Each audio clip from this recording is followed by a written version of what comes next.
स्वागत है इस नए वीडियो में। मैं रोहित देसाई, को फाउंडर ऑफ जेबी एक्सपर्ट्स। इस एक वीडियो में हम क्लियर करेंगे कि पेमेंट टर्म्स होते क्या हैं एक्सपोर्ट और इंपोर्ट के लिए। अगर आप एक्सपोर्टर के नाते कुछ लाभ उठा रहे हैं, अगर आप कल इंपोर्टर बनते हो वही चीज़ें आपको नुकसान होगी।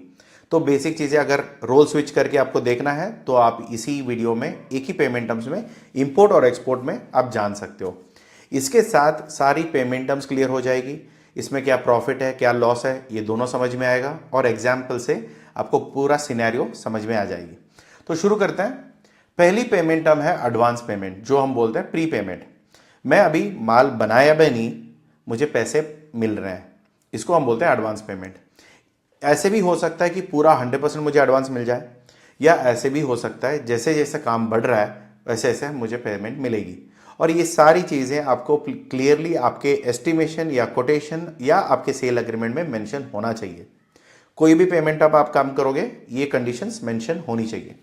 तो पहली चीज़ हम डिस्कस करते हैं इसकी, आपको ये पूरा फुल पेमेंट एडवांस में मिलेगा या पार्शियल पेमेंट मिलेगा। मतलब एडवांस पेमेंट का ये मतलब है कि माल अभी तक गया नहीं, मुझे पूरे पैसे मिल चुके हैं।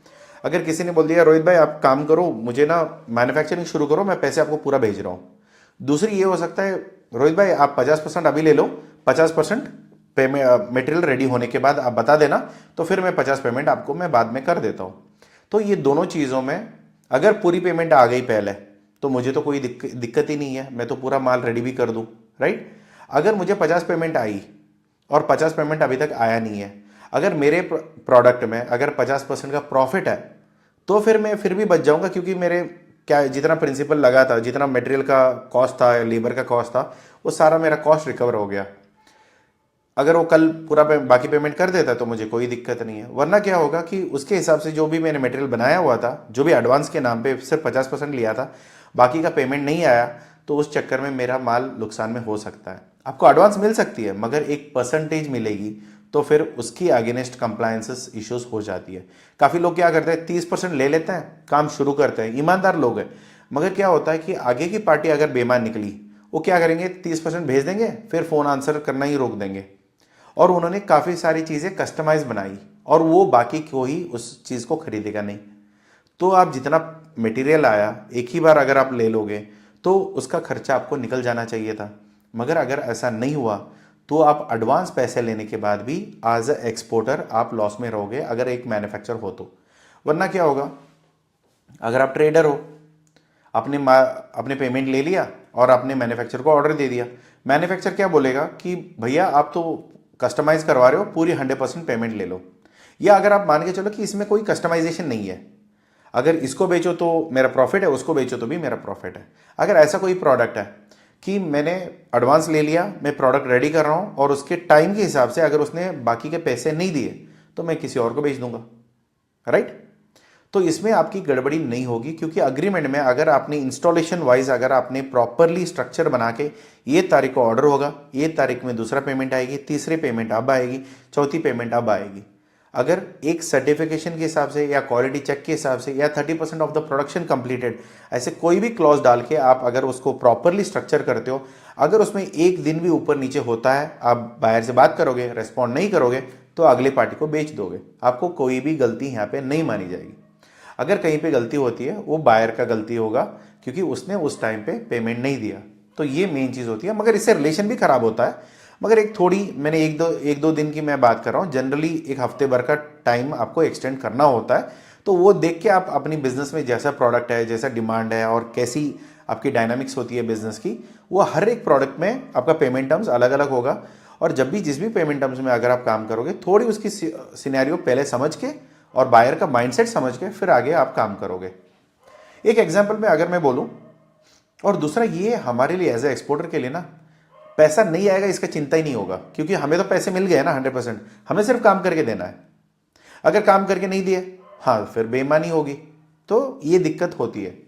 तो पहली चीज़ क्या है, अगर एग्जाम्पल में अगर जेबी एक्सपर्ट्स वालों ने टर्मरिक पाउडर एक्सपोर्ट किया जो 20,000 की है और एक साउथ अफ्रीका पार्टी है, और हम क्या कर रहे हैं, ये पहली बार हम काम कर रहे हैं इनके साथ, हमारी कभी इनके साथ बात नहीं हुई है, वो आगे से इंक्वायरी आया और हमने उसको बोला कि भैया आप 100% पेमेंट एडवांस में करो, तब हम लोग आपके मटेरियल डिस्पैच करेंगे। क्योंकि टर्मरिक पाउडर है ना, मैं उसके ब्रांड पे करूंगा, ना मैं इसको उसकी कोई लेबल या पैकेजिंग करके दूंगा, क्योंकि पहली कस्टमाइजेशन है। अगर कस्टमाइजेशन पेमेंट है तो एडवांस पेमेंट भी 100% होना चाहिए।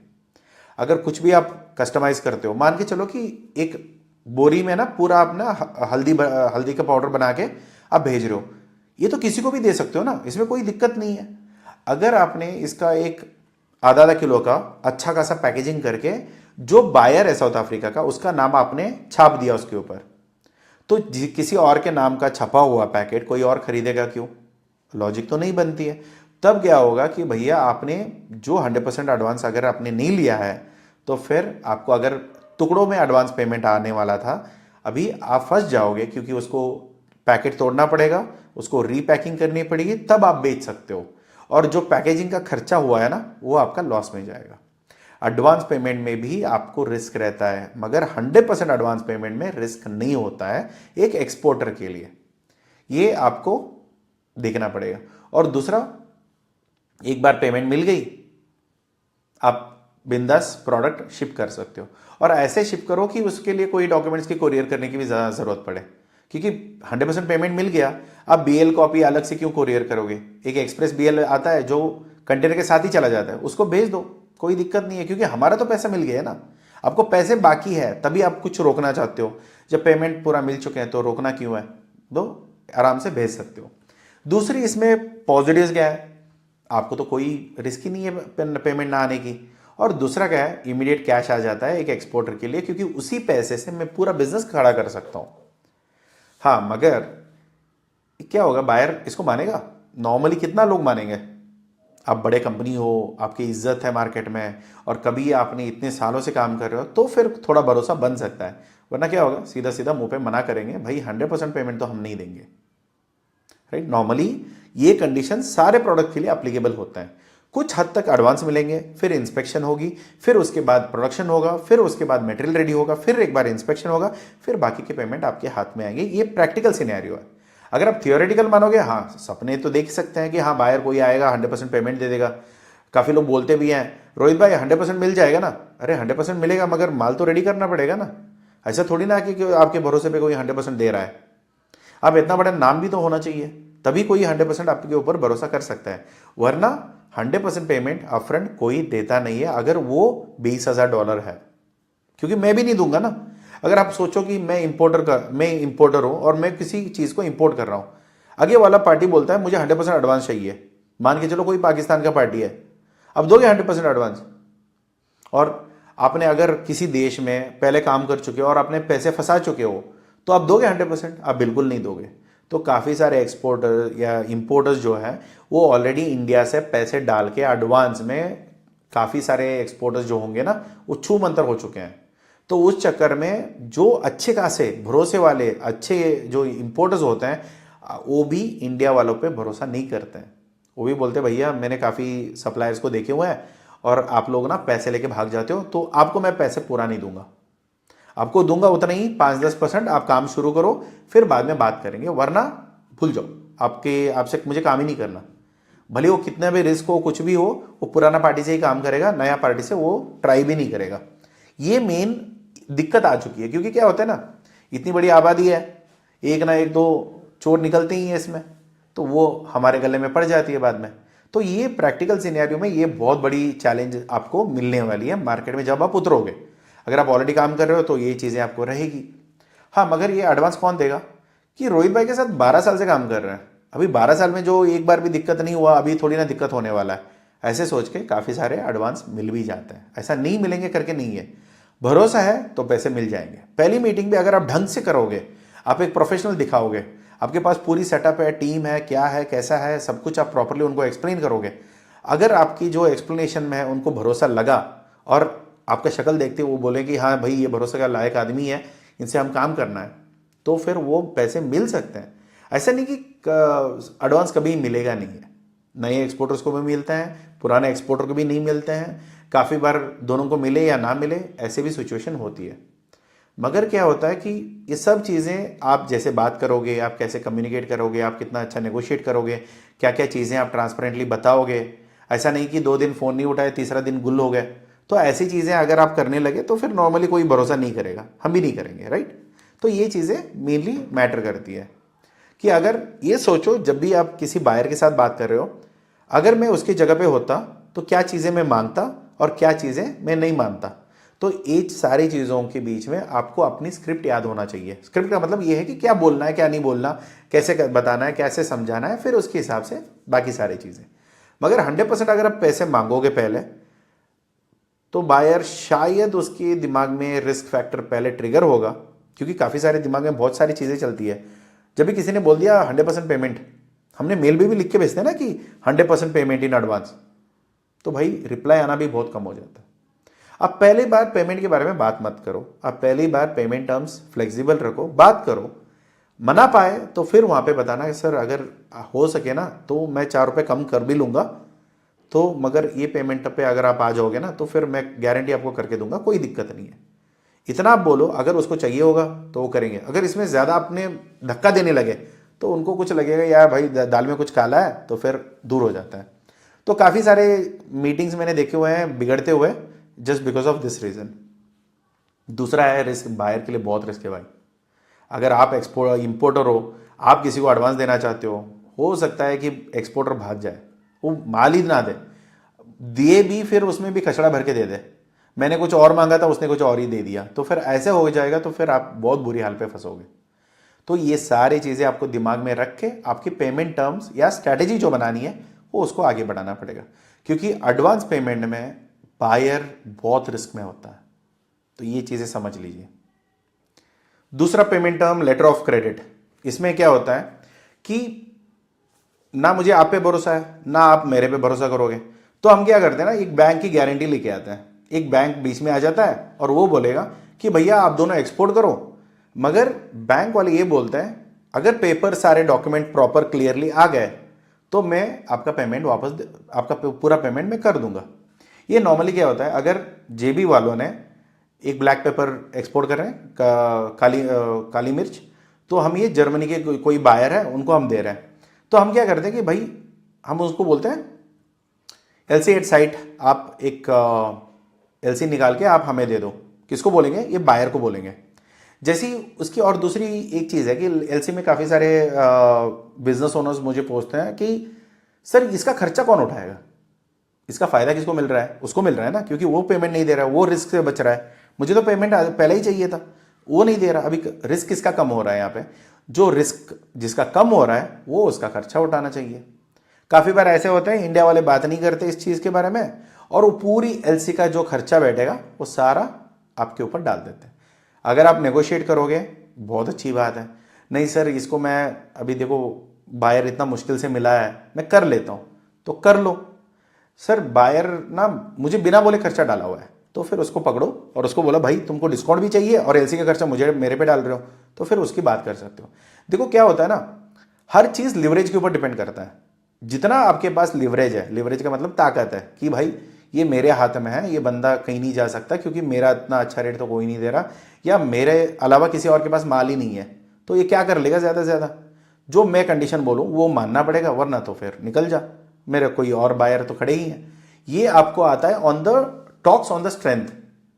हम जो बातचीत करते हैं ना, ये ताकत के हिसाब से बात करते हैं। अभी मेरे पास लिवरेज है, मैं ले सकता हूँ यार एडवांटेज उसकी, मैं बोल दूँ यार LC की नहीं जमेगा, एडवांस दे दो, हाँ एडवांस पे मान जाएगा, क्योंकि वो उस सिचुएशन में अटका हुआ है, मेरे पास माल पड़ा हुआ है, मुझे कोई दिक्कत नहीं है, ये नहीं तो दूसरे पार्टी को मैं पकड़ सकता हूँ। अगर सोचो कि 4 बायर मेरे सामने खड़े हैं उसी माल के लिए जो सब लोग मांग रहे हैं, राइट, तो अभी मेरे पास क्या है, ऑप्शन है ना, मैं चारों में किसी को भी पेमेंट हम जो मेरा मानेगा उसको मैं दे दूंगा, और मेरे पास एडवांटेज क्या है, मैं एडवांस पैसे मांग सकता हूँ, एडवांस दे दो, प्राइस में दो पैसे कम कर दूंगा, निकाल के लेके जाओ, कोई दिक्कत नहीं है। मगर आपके पास इतना माल पड़ा हुआ है और बायर एक है, तो आपके लिवरेज किसके पास है, उसके पास है। मगर आप कम से कम इतना तो प्रिटेंड करो कि भाई मेरे पास तो ताकत है, नहीं भाई देखो ऐसा ऐसा है, अब देखो ऐसा नहीं बोलोगे नहीं भाई आप ले लो, आपके अलावा मेरे पास कोई है नहीं, आप ही हम मेरे लिए भगवान हो, आप ही मेरा खुदा हो, ऐसे बोलोगे तो गया हाथ से काम, ठीक है। तो यहाँ पे क्या करोगे, बायर को बोलोगे भाई एक LC अरेंज करना, वो भी LC at site. At site मतलब जैसे मैंने डॉक्यूमेंट दिया मेरे पैसे आ जाने चाहिए, राइट। LC में भी तरीके होते हैं, काफ़ी सारे तरीके होते हैं, मगर LC एट साइट आपके लिए सेफ रहेगा।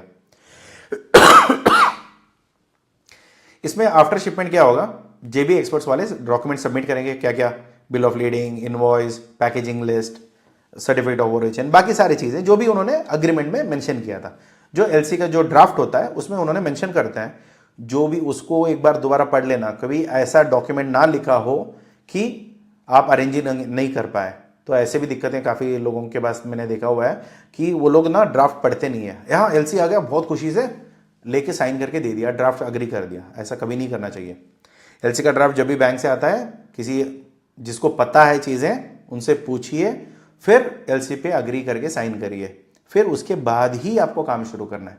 वो बोल देगा कि नहीं नहीं आप काम शुरू करो, मैं एलसी भेज रहा हूँ, काम शुरू मत करना। जब एलसी आएगी, ड्राफ्ट आएगा, बैंक से चेक करवाओ, इसके खर्चे किस पे लग रहे हैं, इसके बाकी खर्चे मेरे पे क्या लगने वाले हैं, ये सारा चेक करके दोबारा आप अपना प्राइजेस चेक करके फिर अप्रूव करोगे। अगर आपको नहीं आती है, पहली बार कर रहे हो, सर एलसी तो मुझे बिल्कुल ही नहीं पता, जेबी एक्सपर्ट्स बैठे हुए हैं, आप हमारे पास आइए, आपका एलसी की कॉपी दिखाइए, हम लोग वेरीफाई करवाएंगे, फिर आपको बताएंगे कौन से बैंक से क्या डील कर सकते हो, उसके अकॉर्डिंगली आप काम करो। राइट, ये हो गया। दूसरा नेक्स्ट स्टेप क्या रहेगा, बैंक वेरीफाई करेगा और आपका पेमेंट रिलीज कर देगा। इसमें किसका फायदा है, दोनों का फायदा है। क्यों, मेरे उसको माल तब तक नहीं मिलेगा जब तक मेरा डॉक्यूमेंट्स नहीं मिलेगा, क्योंकि वो क्लेम ही नहीं कर पाएगा, ये उसका माल है। राइट, वो मुझे चीट नहीं कर सकता क्योंकि उसके हाथ में माल भी नहीं मिलेगा। राइट, मुझे तब तक मैं चाहिए उसको क्या भरोसा रहेगा, अरे जब तक इन लोग डॉक्यूमेंट सबमिट नहीं करेंगे इनको तो पैसे मिलने वाले हैं नहीं। तो यहाँ पे दोनों पार्टी सिक्योर हो जाती है। और ये मेनली आजकल पूरी दुनिया भर में, क्योंकि दोनों पे भरोसा नहीं होता है, लोग कैसे हैं क्या है, और पहले 2-3 ट्रेड तो एलसी पे कर लो क्योंकि कोई दिक्कत नहीं आती है।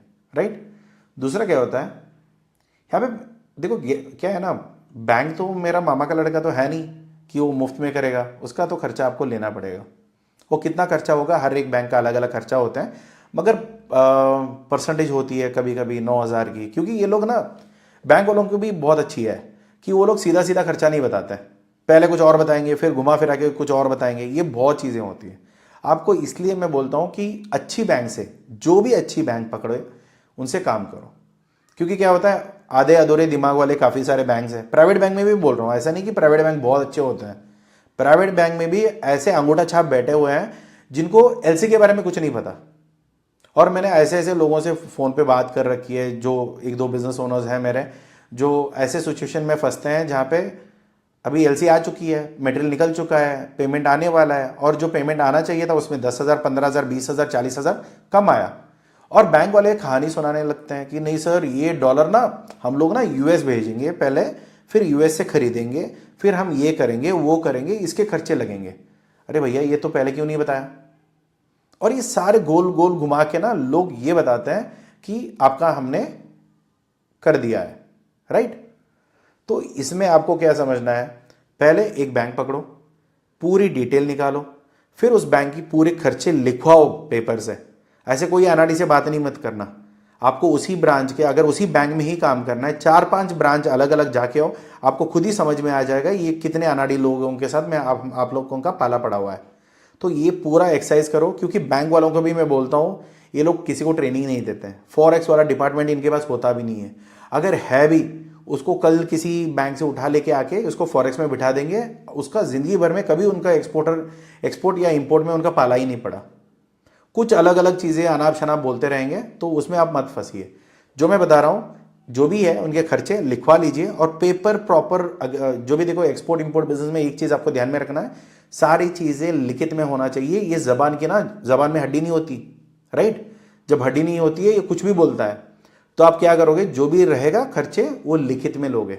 और काफ़ी सारे बैंक्स हैं जो छोटे अक्षरों में ना टर्म्स एंड कंडीशंस लिखते हैं, वो भी जाके पढ़ लीजिए। अगर आपको समझ में नहीं आ रहा है हमसे बात करिए, हम आपको बता देंगे। मैं ये भी बोल सकता हूँ कि कौन से बैंक ये कांड करा हुआ था, बहुत अच्छी बैंक है, बहुत बड़ी बैंक है। राइट, बहुत बड़ा नाम है इनका, मगर उनका मैनेजर एकदम फुद्दू वाला था, तो उस चक्कर में आप मत फंसना, क्योंकि नाम के ऊपर मत जाना, सर इससे तो बहुत अच्छी बैंक है। राइट, तो मैं नाम लूंगा तो फिर वो बाकी तकलीफें आ जाएगी, तो मैं इसलिए मैं नाम नहीं ले रहा।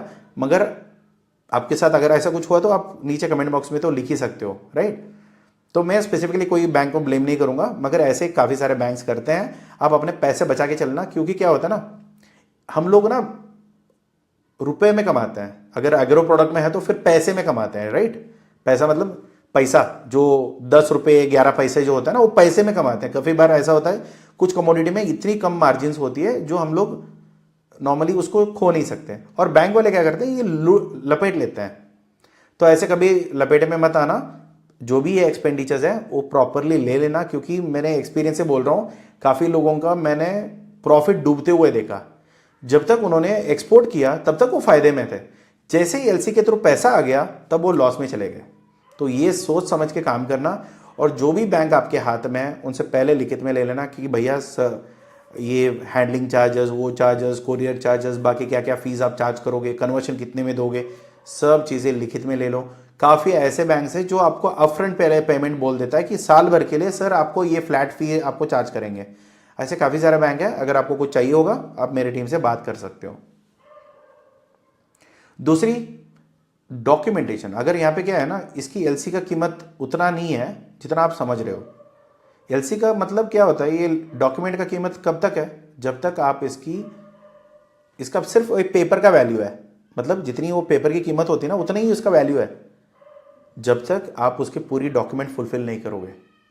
अगर आपने पूरी डॉक्यूमेंट उनको दे दी, जैसे मैं बता रहा था यहाँ पे बिल ऑफ लीडिंग है, इनवॉइस है, वगैरह वगैरह, अगर ये सारे डॉक्यूमेंट्स आपने बना के दे दिया, इसका पूरा वैल्यू कितना होगा, $100,000 का। अगर आपने नहीं दिया, एक भी डॉक्यूमेंट हट गया, इसका वैल्यू सिर्फ 0 रहेगा। ये ध्यान में रखना, क्योंकि एलसी का वैल्यू तभी मिलेगा जब आपके पास पूरी साइकिल का आपने डॉक्यूमेंट किया हुआ है। अगर इसमें एक डॉक्यूमेंट भी मिसिंग है, जितना भी अभी फोटोकॉपी भी है, उन्होंने लिखा है ओरिजिनल प्लस 3 फोटोकॉपीज। फोटोकॉपी का मतलब जेरोक्स होता है, राइट। अभी मैंने बिल भेज दिया 1 कॉपी और 3 फोटोकॉपी भेजा नहीं, तो क्यों नहीं भेजा, फिर वो डॉक्यूमेंट करेक्शन पे करेंगे। बहुत कुछ चीज़ें होती है, तो ये सारी चीज़ें आपको प्रॉपरली मैनेज करना होगा, क्योंकि जो 0 का वैल्यू अगर आप फुल वैल्यू में करना चाहते हो, ये पूरी डॉक्यूमेंट्स आपको सबमिट करनी होगी। इसमें एक भी अगर डॉक्यूमेंट आपने पूरा नहीं किया है तो फिर आप फंस जाओगे। सर्टिफिकेट ऑफ ओरिजिन हो सकती है, सर्टिफिकेट ऑफ ओरिजिन प्रेफरेंशियल हो सकती है, बहुत सारे डॉक्यूमेंट हो सकते हैं। आप कहीं पे भी, जो भी इंडस्ट्री में आप काम करोगे, अगर आपने ठीक से काम नहीं किया, एलसी डॉक्यूमेंट बहुत अच्छा डॉक्यूमेंट है। अगर ये पेमेंट टर्म्स अगर मैं बोलूँ, एलसी बहुत सही डॉक्यूमेंट पेमेंट टर्म है, मगर करना भी तो आना चाहिए। अभी बहुत अच्छी गाड़ी तो फेरारी भी है, चलाने नहीं आए तो कि फिर क्या करोगे, बैलगाड़ी और फेरारी गाड़ी दोनों एक ही हो जाएगी आपके लिए, राइट। तो ये बहुत सारी चीज़ें आपको ध्यान में रखना है। अगर आपको पेमेंट की कंसल्टेशन चाहिए तो प्लीज़ अपॉइंटमेंट बुक कर लीजिए, फिर मैं आपको पर्सनली हेल्प कर सकता हूं। आपकी जो भी सवाल है वो भी मैं क्लियर कर सकता हूं। तीसरा पेमेंट टर्म है payment against document against payment या कैश अगेंस्ट डॉक्यूमेंटेशन। आपको क्या होगा इसमें, नॉर्मली ऐसा होगा कि पैसे दो पेपर लो, ये वाली बात हो जाती है। काफ़ी सारे गाने हैं, आप गेस करके कमेंट में डाल देना। मगर यहाँ पे आप देख सकते हो कि पहली बार अगर आप काम कर रहे हो किसी पार्टी के साथ, ये पेमेंट टर्म आप अग्री मत करना, क्योंकि जिसका क्या इरादा है आपको नहीं पता चलेगा। मेरा एक पार्टी है जिन्होंने ऑनियंस एक्सपोर्ट किया था श्रीलंका में against DP terms, document against payment. Normally इस सिनेरियो में क्या होता है कि पहले आप क्या करोगे, एक्सपोर्ट शिप करोगे, मटेरियल जो है उसने क्या किया, श्रीलंका में शिप कर दिया। फिर उसके बाद उसने क्या किया, सारे डॉक्यूमेंट्स लेके उसके बैंक के थ्रू उसने बायर के बैंक पे भेजा, और वो बायर उस पर आए नहीं। तो अभी क्या हो गया, वहाँ पे बीएल में बायर का नाम है, मैं किसी और को बेच नहीं पाऊंगा। और जो बायर आया, आके उसको पेमेंट देके वो डॉक्यूमेंट उठाना चाहिए था, उसने उठाया नहीं। ये उसी टाइम का है जब उसके फाइनेंशियल क्राइसिस चल रही थी ना श्रीलंका में, तो ये उसका हाल है। तो उसने बहुत बुरी हाल पे फंस गया कि यार कंटेनर तो वहाँ पे निकल चुका है। अभी देखो, जब तक वो कंटेनर क्लेम नहीं करता, मान के चलो कि ये नॉर्मल दुनिया भर की रूल्स है, इसमें सर कंटेनर क्लेम नहीं करेगा तो क्या है, ज़्यादा से ज़्यादा मेरा मटेरियल का लॉस हो जाएगा। अरे ज़्यादा से ज़्यादा पूरा कंटेनर घुस गया है ना यहाँ पे। अगर मैं कोई यूके की पार्टी को, अगर मैं कार्डमम एक्सपोर्ट कर रहा हूँ जो $50,000 की है, तो अगर ये बायर मुझे कल माल उठाने नहीं आएगा, पेमेंट देने के लिए नहीं आएगा बैंक को, तो ये पूरी शिपिंग डॉक्यूमेंट वहीं पे पड़ा रहेगा बैंक के पास। तो वो पहले बैंक को पे करेगा, फिर वो डॉक्यूमेंट उठाएगा, फिर जाके गुड्स क्लेम करेगा और वो छुड़वाएगा पोर्ट से, तो फिर उसको जाके बाद में बाहर जाके बेचेगा। अगर वो आया नहीं तो फिर आप क्या करोगे, फ़ोन ही नहीं उठा रहा, आ भी नहीं रहा है, 3 दिन से 4 दिन से कंटेनर पड़ा हुआ है, 14 दिन का मेरे पास टाइम था कि कंटेनर उनको वापस खाली करके देना था।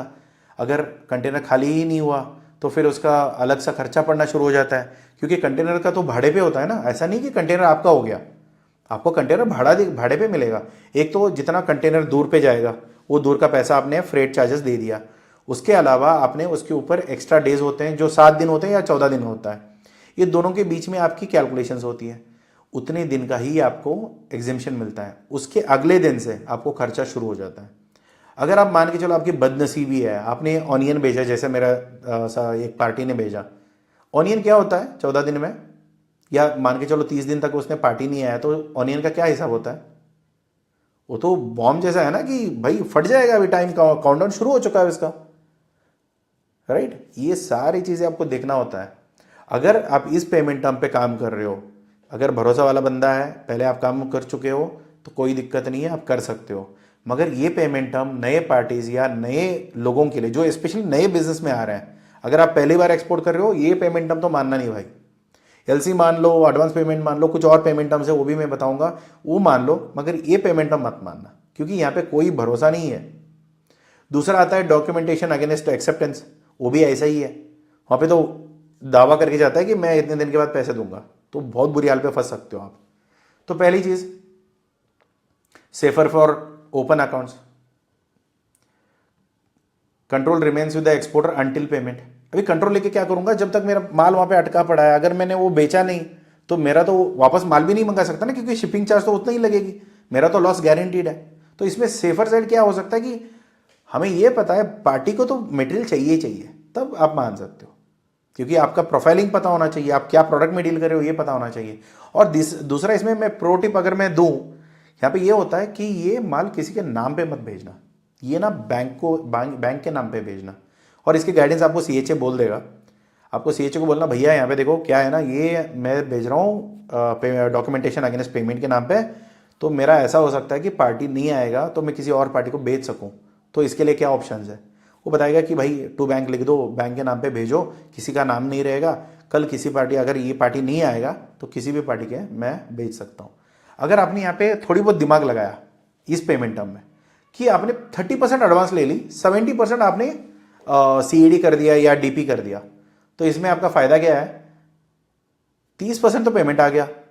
आप उसको क्या कर सकते हो, कंटेनर वहां पे पहुंचा है, वो जितना टाइम दिया था उससे ज्यादा उसको दे दिया हमने, अगर इसके बाद भी पार्टी नहीं आ रहा है तो सीधा सीधा माल को 30% प्राइस पे कम करो, माल बेच दो, किसी और पार्टी को बेच दो, तभी बेच पाओगे जब ऊपर किसी का नाम नहीं लिखा रहेगा। अगर आपने किसी को बोल दिया कि रोहित भाई के नाम पे मैं कंटेनर भेज रहा हूं, तो वहां पे रोहित भाई ही आना चाहिए क्लेम करने के लिए, वरना नहीं होगा कम। तो ये आप लिख लो यहां से। तो यहां पे क्या होगा, आपके हाथ में कंट्रोल है, 30% कम करोगे तो कोई भी बायर आपके पास आ जाएगा, आप ले लो, आप उसको बेच दो। मगर इसके लिए आपके पास पाइपलाइन भी option, plan A, plan B, plan C, बहुत सारी चीजें होती है ना, तो ये सारी चीजें आपके पास होनी चाहिए, तभी आप ये चीजें कर सकते हो कॉन्फिडेंटली। अगर नहीं है भाई भूल जाओ, ये पेमेंट टर्म पे काम ही नहीं करना, ठीक है। दूसरा क्या है, if the buyer refuse to pay, अगर भाग गया तो, ये एक्सपोर्टर बेयर्स लॉसेस, बहुत कुछ हो सकता है यार, क्योंकि उसको कहीं पे दूसरा घाटा हो गया, उसके पास पैसे नहीं बचे मगर मेरे पैसे देने के लिए और डॉक्यूमेंट उठाने के लिए, उसके हाथ में तो हाथ खड़ा कर सकता है ना, उसके पास तो कोई ऑब्लिगेशन नहीं है, वो सीधा हाथ खड़ा करके बोल देगा कि भैया मेरे से माल नहीं उठा पाएंगे, तुम कंटेनर वापस ले जाओ। अरे वापस कैसे ले जाए, माल तो सड़ जाएगा ना अगर पेरिशेबल प्रोडक्ट है। फिर कुछ भी मैं सोच सकता हूँ, कुछ और प्रोडक्ट है तो किसी और को बेच दूँ या थोड़ी दिन होल्ड भी कर दूँ, कुछ भी करूँ, उतना मार्जिन भी तो होना चाहिए। अगर उतना मार्जिन है नहीं और प्रोडक्ट खराब होने वाले हैं तो फिर आपको घाटे में निकालना पड़ेगा। और मैं बोलता हूँ कि अगर आपने ये डिसाइड किया कि भाई चलो अभी तो पार्टी भी नहीं आया, माल भी सड़ गया और उसको मैं ना छोड़ देता हूँ, कंटेनर ऐसा नहीं निकलेगा, आपको उसको जो खचड़ी में डालने का ना उसका भी अलग से पैसे देने पड़ेंगे और ये सारी चीज़ें आपसे वसूली की जाएगी। इतना आसान मत मानना कि कोई भी गड़बड़ी होती है एक्सपोर्ट में, इतना आसानी से एक्सपोर्ट से नहीं छुटाई आपकी ना छूटेगी। आप ये नहीं बोल सकते कि कंटेनर भेज दिया उसकी मर्जी है, नहीं, ये वो जब तक क्लेम नहीं करेगा ये आपकी मर्जी, आपके नाम पे रहेगा। अगर कुछ भी गड़बड़ हुई तो आपके वो आके कल पकड़ेंगे, क्योंकि सारी डॉक्यूमेंट्स आपकी रहेगी, आप कहीं नहीं जा सकते। और ऐसे भी हो सकता है कि कुछ चीज़ें मैंने देखी हुई नज़र के सामने कि मेरे पार्टीज़ के ऊपर लीगल केस तक भी आ गए या उनके अकाउंट्स भी फ्रीज हो चुके हैं। तो ये बहुत कुछ चीज़ें होती है, लीगल तक मत लेके जाना कुछ भी, जो भी है सॉर्ट करके निकालो। यहाँ पे एक बार आपने एक्सपोर्ट करना शुरू किया, इसमें भागने की ऑप्शंस नहीं रहती है। आपको आगे वाले को पकड़ो। ऐसे एक तो पहली चीज़, ऐसे काम ही मत करना। अगर कर रहे हो तो रिस्क पहले ही एश्योर करके चलना कि हाँ यहाँ पे दिक्कत हो सकती है, राइट। दूसरी यहाँ पे मैं बता रहा था स्टोरेज फीस। और अगर आपका डिले हो गया, उसकी जो कॉस्ट होती है ना वो बहुत ज़्यादा रहने वाला है। ऐसा सस्ता तो नहीं होगा कि अगर मेरे यहाँ पे इंडिया में अगर मैं कहीं पे भी बोलूँ मेरा स्टोरेज मतलब मान के चलो 400 या 500 रुपये मुझे स्क्वायर फीट मिलेगा, यही रेट पे आपको जर्मनी में नहीं मिलने वाला है या यूके में नहीं मिलेगा, वहाँ पे तो और महंगे होंगे। तो इतना स्टोरेज का कॉस्ट कौन बेयर करेगा। तो बहुत सारी चीज़ें आती है, तो सोच समझ के आपकी पेमेंट टर्म्स यहाँ पे प्लान करना। अगर नहीं हो रहा है तो बात कर लो यार किसी से। चौथा पेमेंट टर्म है डॉक्यूमेंट अगेंस्ट एक्सेप्टेंस। इसमें भी सेम इशू है, मगर इसमें क्या है कि कम से कम वहाँ पे क्या होता था कि जब भी वो पैसे देगा तभी वो उसको डॉक्यूमेंट मिलेगा। यहाँ पे क्या है, यहाँ पे सिर्फ दावा मिलता है। दावा मतलब मैं वादा करके जाऊँगा कि 30 डेज 60 डेज 90 डेज के अंदर जाके मैं आपका पेमेंट क्लियर करूँगा। यहाँ पे क्या होगा, जो डीपी टर्म्स है उसी के हिसाब से सेम है, मगर मैं यहाँ पे क्या करूँगा कि मैं आपको एक प्रॉमिस करके जाऊँगा कि मैं इतने दिन के अंदर आपको पैसे दूंगा।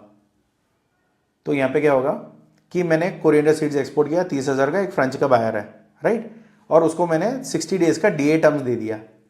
तो पहले वो क्या करेगा, बिल ऑफ एक्सेप्टेंस अग्री करेगा टू पे आफ्टर 60 डेज। किसको, उसके बैंक को देगा, मुझे नहीं देगा। मैं मेरे बैंक से उसके बैंक को भेजूंगा और उसके बैंक में वो लिखित में लिख के देगा कि 60 डेज के अंदर वो पेमेंट करेगा। क्या बैंक गारंटी लेगा? नहीं लेगा। बैंक सिर्फ ये बोलेगा कि उन्होंने लिख के दिया है तभी हमने उनको डॉक्यूमेंट दिया है, और जो लिखित में उन्होंने अग्री किया है वो डॉक्यूमेंट आपको आ जाएगा। उसके बाद 60 डेज के बाद बायर आएगा वापस और जो पैसे देने थे वो बैंक को दे देगा, फिर वो पैसे आपको मिल जाएंगे। इसमें दिक्कत है कि बायर्स को बहुत और ज़्यादा बायर मिल सकते हैं, ये फ़ायदा है इसमें। दूसरा क्या है कि bank insures proper documentation transfers. Bank का काम यहाँ पे पोस्ट ऑफिस का है। जो पोस्टमैन नहीं होता है, जो पहले ज़माने में कोरियर या पोस्टमैन जो भी है, वो लोग जो आके देते हैं ना, बस उतना ही काम है बैंक का। ना ये गारंटी देंगे, ना इसके लिए कुछ वो करेंगे। इसका एक फ़ीस होता है कोरियर फ़ी, वो लेंगे, सिर्फ कोरियर का काम करेंगे बैंक वाले। इसके अलावा कुछ और चीज़ें हो ही नहीं सकती। अगर आपको इसने तो बोल दिया था ना, ये अग्री करके गया कि 60 डेज़ के बाद पेमेंट देगा, अगर नहीं दिया तो बैंक देगा? नहीं देगा, कुछ भी नहीं हो पाएगी यहाँ पे भी। और दूसरा क्या है, high risk if the buyer fails to pay after 60 days. Exporter पूरा फंस जाएगा इधर। और दूसरा, ये कोई नए पार्टी के साथ डील करने के लिए या बड़े ऑर्डर है, देखो 5-10 हज़ार तो मैं भी छोड़ दूँ रुपए में, मगर यहाँ पे $30,000 की हिसाब की बात हो रही है, राइट। 5-10 हज़ार के लिए इतना असर नहीं पड़ते, राइट, मगर $30,000 के लिए तो बिल्कुल दिक्कत हो जाएगी। तो ये सारी चीज़ें आपको समझना है कि ऐसे कोई भी पेमेंट टर्म पे मत फंसना जिसमें पैसे आने की गारंटी नहीं है। अगर उसने वादा किया है, अगर उस पर आपको भरोसा है, अगर जान पहचान वाला आदमी है, उसको कहीं और जाके पकड़ सकते हो। अगर मेरा तो ये फ्रांस का बायर है, अभी मुझे यहाँ से फ्रांस जाके उसको रिकवरी करने के लिए आसान थोड़ी ना होगा, ये सारी दिक्कतें झेलना पड़ेगा। तो ये बहुत सारी दिक्कतें होती है। इसको अगर आपको वो चीज़ें गारंटीड है तो फिर काम करना, वरना ये उतना ही रिस्की है जितना ये डीपी टर्म्स था। कम से कम डीपी टर्म्स में ये बोल सकते हैं कि भैया वो आके पेमेंट दे के डॉक्यूमेंट ले रहा है, यहाँ पे वो भी नहीं है। यहाँ पे तो सिर्फ वो लिखित में लिख के साइन करके जा रहा है कि भाई मैं दूंगा आपको पैसे, तो इसका कोई गारंटी नहीं है। फिफ्थ पेमेंट टर्म कौन सी है, ओपन अकाउंट। अगर मेरे हिसाब से मानो ये तो करना ही नहीं है, ये लिखित में ले लो। अगर आपको चाहिए कि भाई मुझे ना बायर्स बहुत अच्छे मिलने चाहिए, मुझे बहुत ज़्यादा बायर्स चाहिए, तो वो होता है कि अगर आप पेमेंट टर्म्स ये वाला दे दोगे ना, ओपन अकाउंट मतलब उधारी, भगवान के नाम पे धंधा कर रहे हो कि पैसे आए तो आए, नहीं आए तो नहीं आए। इसमें क्या होगा कि पहले शिपिंग हो जाएगी, कोई पेमेंट या गारंटी इसमें नहीं है। पेमेंट आपको मिलेगा 30 दिन, 60 दिन, 80 दिन, 90 दिन, 120, 130, साल भर हो गए पैसे नहीं आए, ये बहुत सारी चीज़ें हो सकती है।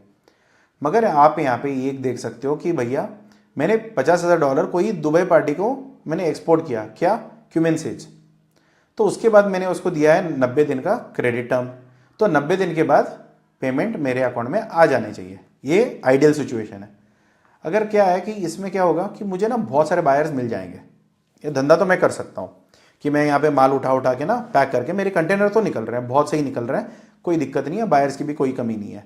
और ये नॉर्मली मैं जो पुराने रिलेशंस है, काफ़ी 5-10 साल से कर रहा हूँ, कभी कोई धोखाधड़ी नहीं हुई, उनके साथ में कर रहा हूँ। अगर ये इसमें कोई भी, अभी मान के चलो मेरे 4 पेमेंट ऐसे, मेरे 4 शिपमेंट किए हुए हैं, राइट। तो 4 शिपमेंट में अगर चारों मिला के भी मेरा 50,000 का प्रॉफिट हो सकता है क्या? अगर इसमें 4 शिपमेंट के अंदर एक शिपमेंट का भी पैसा नहीं आया, पूरा पैसा ही नहीं आया, तो मेरा तो पूरा बिजनेस बैठ जाएगा, मैं लॉस में जाऊंगा, राइट। क्योंकि क्यूमिन सीड्स में इतना मार्जिन तो है नहीं कि पूरा 50% मतलब 25% का मार्जिन खींचो, तो उतना तो है ही नहीं। तो अगर 4 शिपमेंट के अंदर एक शिपमेंट का भी पैसे फंस जाते हैं तो मैं यहाँ पे अटक जाऊँगा। और दूसरा, ये बहुत रिस्क है यार एक्सपोर्टर के लिए, कोई गारंटी नहीं है। और वो भी दुबई से, तो मतलब दुबई में ऐसे लोग बैठे हैं जो वो नहीं बोलते अरब वाले हैं, वो नहीं है, वो सारे इंडियंस ही हैं। हमारे लोग दुबई जाके हमको ही लूटते हैं। तो ये बहुत अच्छी बात है, क्योंकि हम लोग ना, पहले क्या होता था, अगर कोई बाहर वाला लूटेंगे तो बहुत दर्द होता है, राइट। अगर अपने लूटे तो और ज़्यादा दर्द होता है। तो ये चीज़ें आपको देख के करना है। जो पार्टी रहेगी, या केरल से रहेगा, या कर्नाटक से, या महाराष्ट्र से, या तमिलनाडु से, यही 4-5 स्टेट से ये लोग वहाँ पे बैठते हैं और धोखाधड़ी करते बैठते हैं। और मैं ये नहीं बोलता कि सारे ऐसे हैं, कुछ लोग ऐसे ही हैं, तो आपको सोच समझ के देखना पड़ेगा। और दूसरी बात, अगर दुबई की अगर मैं मार्केटिंग में बात करूं, तो एक प्रो टिप है, जो फ्री जोन में काम धंधा लेके बैठा है ना, जिसका फ्री जोन में उनका ऑफिस वगैरह है, और 4-5 ऑफिस उसके गोडाउन में ही है, उसका कोई भरोसा ही नहीं है, उसका कोई ऑफिस ही नहीं है, और एक ही एड्रेस पे कम से कम 40-50 कंपनी खुले हुए हैं, तो वहाँ पे तो धंधा ही मत करना। एक ऐसा पता चलेगा, आगे की चीज़ों में मैं बताऊंगा, मगर ये चीज़ ध्यान में रखो, यहाँ पे फंस सकते हो, बहुत बुरी हाल पे फंस सकते हो, राइट।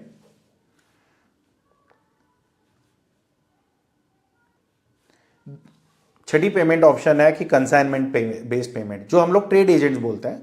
नॉर्मली जेबी एक्सपर्ट्स भी एक ट्रेड एजेंट ही है। तो यहाँ पे क्या होता है कि शिपमेंट पहले आ जाती है, कोई पेमेंट नहीं आएगी, पहले शिपमेंट चलाएगा, और जब ये मटेरियल सारे बिक जाएंगे ना मार्केट में, तब आपको उसकी पेमेंट मिल जाएगी। तो यहाँ पे जेबी एक्सपर्ट्स क्या करेगा, सैफरन एक्सपोर्ट कर रहा है $100,000 का कनाडा के लिए, राइट। तो यहाँ पे क्या होगा कि मैंने उसको पूरी मटेरियल दे दी, वो क्या करेगा, और डिस्ट्रीब्यूटर पूरा मार्केट में बेचेगा पहले, फिर बाद में वो पेमेंट मुझे ट्रांसफ़र करेगा। इसमें क्रेडिट टर्म्स कितनी हो सकती है, जब तक माल नहीं बिकेगा तब तक पैसे नहीं आने, जितना दिन माल बेचने में लगेगा उतनी दिनों में ही पेमेंट आएगी, क्योंकि यहाँ पे कोई टाइम बाउंड नहीं होता है। ये हो सकता है कि डिस्ट्रीब्यूटर आप पूछ सकते हो, यार अप्रोक्सीमेटली बता दे कितना दिन में माल बिकेगा, पिछली बार तेरा माल कब बिका था, कितने दिन में बिका था, तो उस हिसाब से थोड़ा बहुत अंदाजा लगा सकते हो। कोई गारंटी प्रॉमिस यहाँ पे रहता नहीं है। तो अगर आपका थोड़ा बहुत बिजनेस थोड़ा स्लो चल रहा है, ज़्यादा कुछ हो नहीं रहा, तो फिर आप ये अगर ज़्यादा दिन रुकूंगा भी तो कोई दिक्कत नहीं है। काफ़ी ये उनके बिजनेस के लिए है जिन लोगों की माल ना गोडाउन में पड़ा रहता है, कोई खरीदी हो ही नहीं रही है, माल तो इतने दिन से पड़ा हुआ है, चलो ठीक है यार वहाँ पे भेज दो, वहाँ पे जब पेमेंट आएगी आएगी, मगर कम से कम वहाँ पे तो माल पड़ा हुआ है। तो यहाँ पे वेयर हाउस में पड़े पड़े सड़ने से अच्छा वहाँ पे जाके कम से कम मार्केट में बिक तो जाएगा, आज नहीं तो कल पेमेंट आएगी। ये भरोसे पे अगर आपको काम करना है तो ये पेमेंट कंसाइनमेंट बेस्ड पेमेंट्स या ट्रेड बेस्ड पेमेंट्स आपके लिए ठीक रहेगी।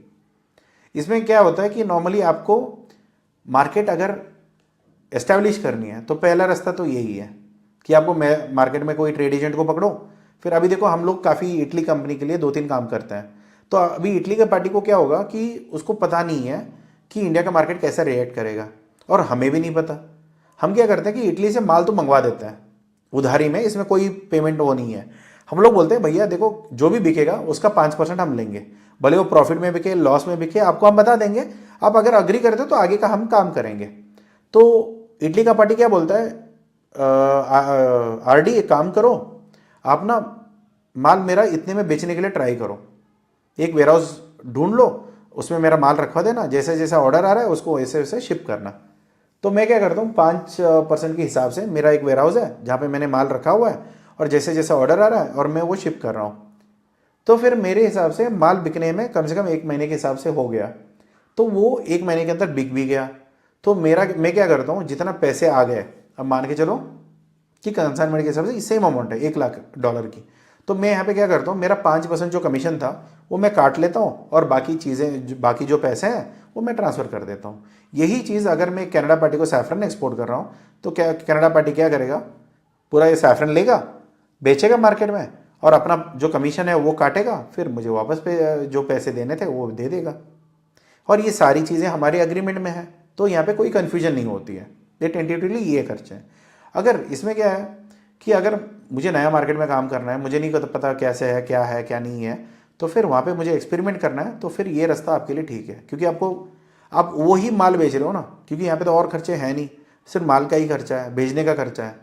अगर इतना मैंने भेज दिया, अगर मार्केट क्लिक हो गया, मुझे पता चल गया कि मार्केट क्लिक हो गया, तो फिर अच्छी बात है यार, ये डिस्ट्रीब्यूटर से मैं और थोड़ा काम करवा सकता हूँ, बड़ा काम करवा सकता हूँ। अगर पैसे डूब गए तो पता चल गया कि भाई उतने ही पैसे डाले थे जितना डूबने के लिए मुझे कोई तकलीफ नहीं होगी। तो ये चीज़ें समझ में आ जाती हैं। और यहाँ पे कोई बायर की ज़रूरत नहीं है, मतलब इतना कोई बायर आके कोई पैसा पहले डालेगा, वो सब चीज़ें, एडवांस की पेमेंट, वो सब चीज़ें ही नहीं है।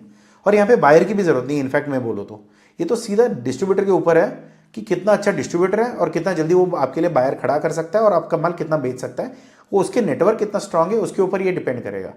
तो ऐसे काफ़ी सारे लोग हम पे भरोसा करते हैं। तो अगर कोई बाहर बैठे हुए हो जो हिंदी समझते हो, अगर आपको ऐसा कोई ज़रूरत पड़ा है तो जेबी एक्सपर्ट से बात करिए। तो दूसरी चीज़ यहाँ पे तकलीफ क्या है, अभी सारी अच्छा ही होगी, बुरी क्या है, पूरी की पूरी कंसाइनमेंट आपने जो भेजा था विथ लॉजिस्टिक्स, पूरा पैसा डूब सकता है। क्योंकि अगर कल जाके, अभी जो इटली पार्टी का हम माल बेच रहे हैं, हमें कोई दिक्कत नहीं आ रही है, हम तो बेच पा रहे हैं। अगर हम नहीं बेच पाते हैं, सारा माल पड़ा ही है, गोडाउन का खर्चा, भाड़ा, उसका स्टोरेज का कॉस्ट, उसके हैंडलिंग का कॉस्ट, वो माल पड़ के सड़ गया, उसका भी अभी डिस्पोज भी करना है, वो कॉरपोरेशन वालों को भी पैसे देने पड़ेंगे डिस्कार्ड करने के लिए, बहुत सारे खर्चे बढ़ते हैं। तो ये पूरा कंसाइनमेंट आपका लॉस में चला गया। तो इटली पार्टी क्या बोलेगा, अरे रोहित, आरडी आपने ठीक से काम नहीं कर पाया यार, ये बिजनेस हम नहीं करेंगे, तो धंधा खत्म हो जाता है, राइट। तो यहाँ पे मार्केट कितना वो होता है ना, पानी गरम है या ठंडा करने के लिए आप उंगली डालते हैं ना, ये वाली है, पूरा हाथ नहीं डाल के देखते हो ना, तेल गर्म हुआ है, तेल के ऊपर तो उंगली भी नहीं डालते, मगर नॉर्मली अगर मैं जनरली बात करूं, पानी बाल्टी में भर रखा है तो उंगली डाल के देखोगे ना कि कितनी गर्म है कितनी वो है, ऐसा नहीं कि पूरा पानी में कूद जाओगे, राइट। अभी वो होता है ना, कभी समुद्र के पास जा रहे हैं, ठंडा कितना है गर्म कितनी है, थोड़ी उंगली डाल के देखोगे, समझोगे, फिर बाद में पानी में उतरोगे। ऐसे ही जाके एकदम छलांग लगोगे, पत्थर सर पे पिटेगा। तो ये वही हाल है। तो यहाँ पे कभी भी आप जो कंसाइनमेंट करते हो ना, काफ़ी छोटा करो, अगर हो सके तो छोटे से छोटा करो और मार्केट देखो, डिस्ट्रीब्यूटर देखो। पहले आपको शायद डिस्ट्रीब्यूटर बोले भाई मैं 20% लूंगा तेरे से, मान लो कोई दिक्कत नहीं है, मगर पता तो चलेगा कि मार्केट अच्छा रिएक्ट करेगा या बुरा रिएक्ट करेगा। देखो, अगर पसंद नहीं आना है 4 प्रोडक्ट में भी पसंद नहीं आएगा, अगर पसंद आना है तो 2 प्रोडक्ट में भी पसंद आएगा। अगर 4000 प्रोडक्ट मैंने मार्केट में भेज दिए फिर किसी को पसंद नहीं आया तो फिर उसका पूरा घाटा लेना पड़ता है।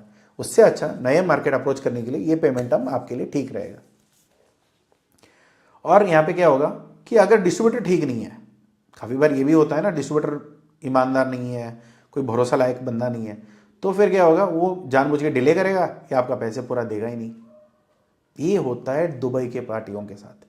लोग ये क्या करते हैं ना, ये काफ़ी और मेंटर्स के नाम आप ले सकते हो, नीचे चाहिए तो लिख लेना, आपको अगर अच्छी खासी एक्सपीरियंस हुई है तो। ये लोग ना ग्रुप शिपमेंट कराते हैं, जो भी अलग अलग मेंटर्स हैं आज के टाइम पे, जो सो कॉल्ड मेंटर्स हैं, जो एक्सपोर्ट इंपोर्ट बिजनेस सिखाते भी हैं, वो खुद ना ग्रुप शिपमेंट कराते हैं कि 4-5 बच्चे जो सीखने आए हैं, सारे बिजनेस ओनर्स को साथ में इकट्ठा करो, सबका पैसे डलवाओ और एक प्याज की दुबई पे शिप करो। किसको करेंगे? कमीशन एजेंट को, या कमीशन जो डिस्ट्रीब्यूटर है उसको। वो क्या करेगा, अपना 5% रखेगा, माल बेचेगा और वो बाकी का पैसे वो जो मैडम है, सर है, जो है, उनको पैसे दे देगा। उसमें क्या होगा कि ये गारंटी है कि आपको कि ये प्रॉफिट में बेचेगा। मैं भी नहीं बोलता हूं कि हाँ मैं प्रॉफिट में बेच सकता हूं। मैं ये बोल सकता हूं कि सर मार्केट का मैं आपको अपडेट दूंगा, आप डिसाइड करो क्या करना है। यहाँ पे वो भी नहीं होता है। ये लोग तो बिना किसी को पूछे बताए आपका पैसे डलवा के ग्रुप शिपमेंट कराते हैं और कमीशन में बेचते हैं और अगर वो बिक गया लॉस में, ये लोग लॉस भी बुक कर देते हैं आपके नाम पे। फिर जब भी पैसे वापस करने की बात आती है ना, 1 लाख का आधे 50,000 के अंदर आपको हाथ में थमा के बोलते हैं भैया ये ग्रुप शिपमेंट में लॉस हो गया तो अगला ग्रुप शिपमेंट रेडी हो जाओ। तो काफ़ी लोगों को मैं पर्सनली जानता हूँ जो 12-12 लाख डुबा के बैठा है, जो उम्र उनकी 25 भी नहीं है, पापा का पैसा है डाला कुछ नया करने के लिए, पूरा पैसा डुबा के बाद में रोते हुए आया है। क्या कर सकते हैं तब? लीगली तो कर सकते हैं, बाकी क्या रह जाएगी, नहीं सर थोड़ा वो करना है ये करना है, नहीं हो पाती है। तो ऐसे बेवकूफ़ी मत करना। अगर कर रहे हो अपने बलबूते पे करो या गाइडेंस लेके करो, मगर कभी भी जो काम आपको सिखा रहा है उसके साथ ग्रुप शिपमेंट के नाम पे मत जाना। मैं हूं, मेरा दोस्त है, मेरा भाई है, मेरे पापा है, मेरे अंकल है, मेरे चाचू है, मेरे कोई और है, उनको पकड़ो, उनके साथ मिलके काम करो। अपना घाटा अपना सीख होती है, सब कुछ आपका होता है। ग्रुप शिपमेंट में क्या होगा, सप्लायर वही आइडेंटिफाई करेंगे, सप्लायर का सीखने नहीं मिलेगा। डॉक्यूमेंटेशन वो खुद करेंगे, आपको कुछ सीखने नहीं मिलेगा। बेच भी वही देंगे, डिस्ट्रीब्यूशनशिप भी वही अपॉइंट करेंगे, क्योंकि आपको भी डिस्ट्रीब्यूशनशिप का भी पता नहीं चलेगा। कुछ पता ही नहीं चल रहा, सिर्फ पैसे डाल रहे हो, लॉस में उठा रहे हो। क्या कर रहे हो यार, जिंदगी में कुछ तो करना चाहिए सही से, वो भी नहीं हो पा रही। तो शॉर्टकट उसमें क्या है ना, मेंटर का तो छोड़ो, उसको तो गोली मारो। आपका भी तो गलती है, आप तो जानबूझ के वो हलाल होने के लिए जा रहे हो, फिर क्या कर सकते हैं। मैं करके जाओगे तो बकरी तो कटेगी। तो ये वाली हिसाब होती है, कभी ऐसी चीज़ों में मत फंसना। आपको सीधी ईमानदारी से बोल रहा हूँ, अगर कंसाइनमेंट करना है वो सिर्फ सैम्पलिंग के लिए ही होता है, मार्केट टेस्ट करने के लिए। सिर्फ एक छोटी सी उंगली में ना डुबा के देखना है कि पानी कितनी गर्म है।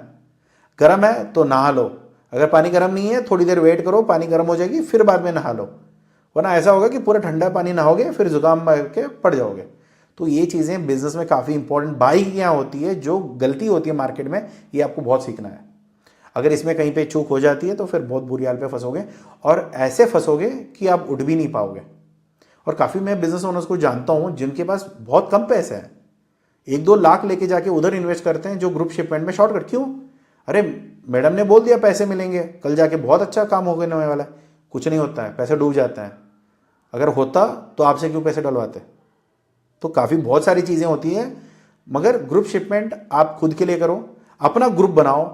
अगर भले ही उसी बैच में कोई आपको अच्छा खासा दोस्त मिल गया या कोई भी मिल गया, साथ में मिल के काम करो, कोई दिक्कत नहीं है, मगर आप खुद करो। गलती भी होगी आपसे ही होगी, सीख भी आप खुद सीखोगे।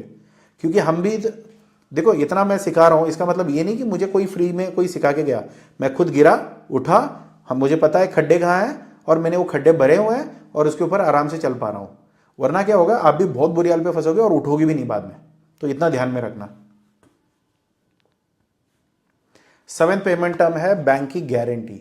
इसमें क्या होता है कि सर आपने एलसी तो बैंक की गारंटी बोल दिया था, ये फिर ये बीजी क्या होता है? बैंक गारंटी वो होता है जिसमें अगर मैंने और आपने कुछ भी गड़बड़ी करी तो बैंक बीच में आके आपको निकालेगा। ये बैंक गारंटी होती है। अगर मान के चलो बायर की तरफ से बैंक गारंटी है, ठीक है, यहां पे दोनों के लिए होते हैं। यहां पे अगर बायर डिफॉल्ट करेगा, अगर उसने पैसे नहीं दिए, अपने माल बेच दिया, पैसे नहीं दिए, बैंक बीच में आएगा और आपको पैसे देगा। अगर एक सेलर ने, मगर मैंने एज ए एक्सपोर्टर मैंने क्या किया कि माल ही गलत भेज दिया या माल ही नहीं भेजा, तो क्या करेगा बायर? बैंक जाएगा, बायर को उसका पैसे देगा। तो ऐसे क्या होता है कि जेबी एक्सपर्ट्स एक 2 लाख का काम कर रहा है, स्पाइस एक्सपोर्ट कर रहा है एक नेदरलैंड पार्टी को, ठीक है। फिर यहाँ पे क्या होगा, बायर क्या बताएगा, बैंक एक बैंक गारंटी लेके आओ to ensure the delivery of the spices. किसको बोलेगा? जेबी एक्सपर्ट्स को बोलेगा कि भैया तुम अपना बैंक गारंटी लेके आओ, जो परफॉर्मेंस बैंक गारंटी होती है। इसमें कोई भी अगर जेबी एक्सपर्ट्स की हैसियत नहीं है तो बैंक वाले गारंटी नहीं देंगे। तब बायर को पता चल जाएगा यार इनसे तो मुझे काम करना रिस्की है। तो यहाँ पे अगर बैंक गारंटी मिल जाती है कोई बैंकर से, तो फिर ये क्या होगा, अगर मैंने डिलीवरी करने के लिए कोई गड़बड़ी हो गई तो फिर दिक्कत। यहाँ पे अगर जेबी एक्सपर्ट्स ने कभी बैंक गारंटी ले ली और बायर को दे दिया, और उसमें क्या होगा कि कल जाके अगर जेबी एक्सपर्ट ने डिलीवर नहीं किया तो तब तो क्या होगा, जो पार्टी जो बायर है उसको पूरी गारंटी मिलेगी, जो पैसे उसने हमें पे किए थे वो सारे पैसे उसको वापस मिल जाएंगे। ये बैंक गारंटी होती है। और बैंक तो हमेशा अपनी जेब से तो नहीं डालेगा, वो तो मेरे से रिकवर कराएगा ही कराएगा, मगर बैंक की गारंटी वो काफ़ी इंपॉर्टेंट होती है। सेम चीज़ मैं बायर को भी बोल सकता हूँ, यार बायर को मैं दे रहा हूँ मटेरियल, मैं बनवाया, मैंने अग्रीमेंट पे साइन ले लिया और मैं सप्लाई करने वाला हूँ। अभी मैंने माल बना दी और उसने माल उठाया नहीं, तो मेरे पैसे तो फंस गए ना। तब क्या होगा कि बैंक बीच में आएगा, बताएगा कि भैया इसने डिफ़ॉल्ट करी है तो हम आपको पैसे दे रहे हैं। तो बैंक गारंटी वो होती है जो अगर कोई अलग दूसरी वाली पार्टी अगर जिम्मेदारी नहीं लेता है तो फिर ये बैंक गारंटी आ जाती है। क्या बैंक गारंटी दोनों तरफ के हो सकते हैं? हाँ, बिल्कुल दोनों तरफ के हो सकते हैं। अगर मैंने फुलफिल नहीं किया तो बायर बेनिफिट हो जाएगा, उसके पैसे सिक्योर हो जाएंगे। अगर बायर ने डिफ़ॉल्ट मारी तो मुझे पैसे मिल जाएंगे बैंक से। तो ये मेन चीज़ होती है। ये क्या होता है ना, provide security in larger contracts. ये छोटे छोटे कॉन्ट्रैक्ट्स में नहीं होते हैं, बड़े ऑर्डर्स में होता है। दूसरे, यहाँ पे बायर और सेलर्स के बीच में ट्रस्ट आ जाती है, क्योंकि बैंक यहाँ पे बीच में है और बैंक पूरा गारंटी दे रहा है बायर और सेलर को कि भैया यहाँ पे बायर को बोल रहा है तुम्हारा अगर माल ठीक से नहीं निकला आपको पैसे वापस मिलेंगे, और सेलर को बोल रहा है तुम्हारा माल पहुँच गया, अगर बायर ने पेमेंट ऑन टाइम नहीं किया तो हम देंगे।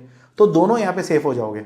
मगर ये वाली चीज़ एलसी में नहीं रहती है। एलसी में इतना ही होता है कि अगर बायर ने, जैसे आप डॉक्यूमेंट्स दोगे आपका पेमेंट मिल जाएगा, उसके बाद अगर वो कंटेनर में घूसा निकला, मतलब वो एग्रो वेस्ट निकल गई, तो फिर क्या होगा कि बायर तो गया, क्योंकि वो तो सारा बैंक क्या गारंटी कर रहा है, डॉक्यूमेंट सही है बोल रहा है।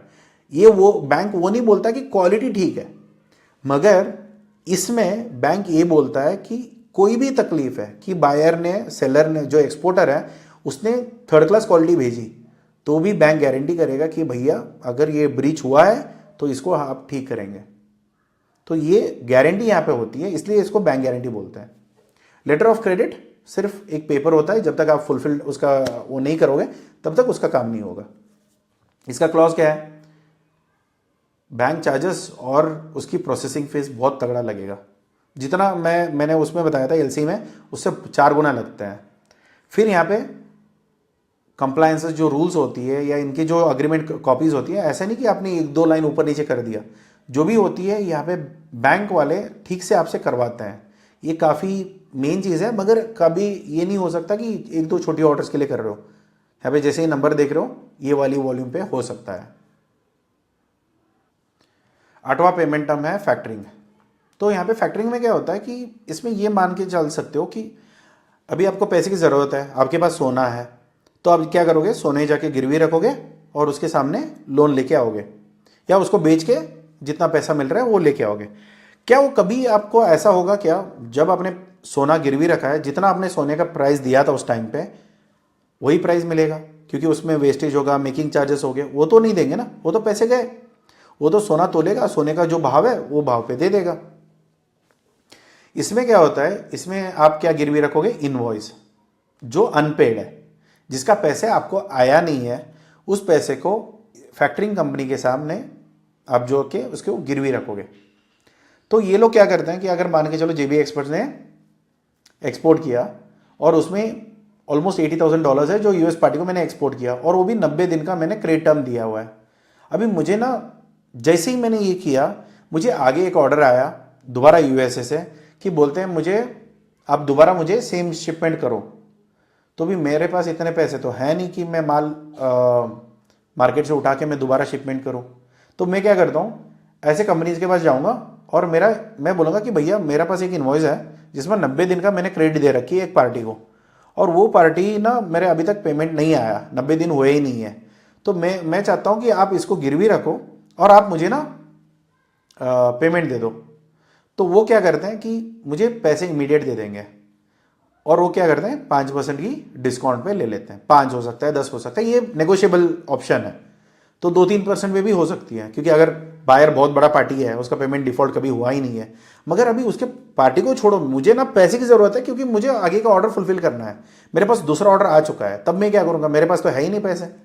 और उसके सामने काफ़ी और बैंक का वो ये चीज़ें बोल सकते हो, मगर देखो मेरे इस ऑर्डर में ना मेरा ना 20% का प्रॉफिट है। अगर मैं 5% डिस्काउंट पे अगर मैंने किसी को दे भी दिया तो भी मेरा क्या लॉस होने वाला है? मुझे तो फायदा ही है ना, मेरा 15% तो इमीडिएट मिल चुके हैं ना इससे। तो उसको 5% छोड़ो, क्योंकि अगर अगर बैंक लोन अगर आप देखोगे 18% के ऊपर है, 16-15% के तो कुछ नीचे मिलता भी नहीं है। तो उसके सामने अगर आप देखोगे तो कम से कम 5% डिस्काउंट पे बेच के खत्म करो, पैसे ले लो, दूसरा ऑर्डर फुलफिल करना शुरू करो, क्योंकि वहां पे भी 20% है प्रॉफिट, तब वो फिर भी फायदा निकलेगा। तो वो आप करोगे तो बेहतर रहेगा। तो यहां पे क्या होगा, जैसा 80,000 का है तो वो सारा अपना फीस पहले ही काटेंगे, फिर मुझे कितना हाथ में देंगे, इमीडिएटली $76,000 का वो चेक थमा देंगे, और मुझे सिर्फ एनकैश करनी है और उसको खत्म करना है। फिर वो जो बाकी पेमेंट आती है ना वो बाद में वो लोग सेटल कर लेते हैं। तो इमीडिएट कैश फ्लो मिल गया, ये मेरे लिए प्रॉफिट है। फाइनेंशियल रिस्क मेरे लिए कम ही हो गया, क्योंकि कल अगर उसने दिया भी नहीं, वो मेरा थोड़ी ना प्रॉब्लम है, क्योंकि जो कंपनी मुझे पेमेंट इनवॉइस के भरोसे पे देगी वो क्या करेगा, पहले इनवॉइस वैलिडेट करेगा, बायर कौन है उसका औकात चेक करेगा, मतलब उसकी हैसियत चेक करेगा, फिर बाद में डिसाइड करेगा कि भैया इस इनवॉइस को हमको फैक्टरिंग करनी है कि नहीं करनी है।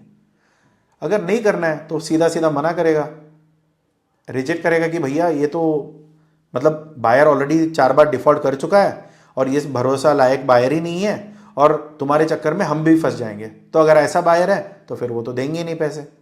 और दूसरा क्या है कि यहाँ पे एक होता है कि आपको लॉस झेलना पड़ेगा।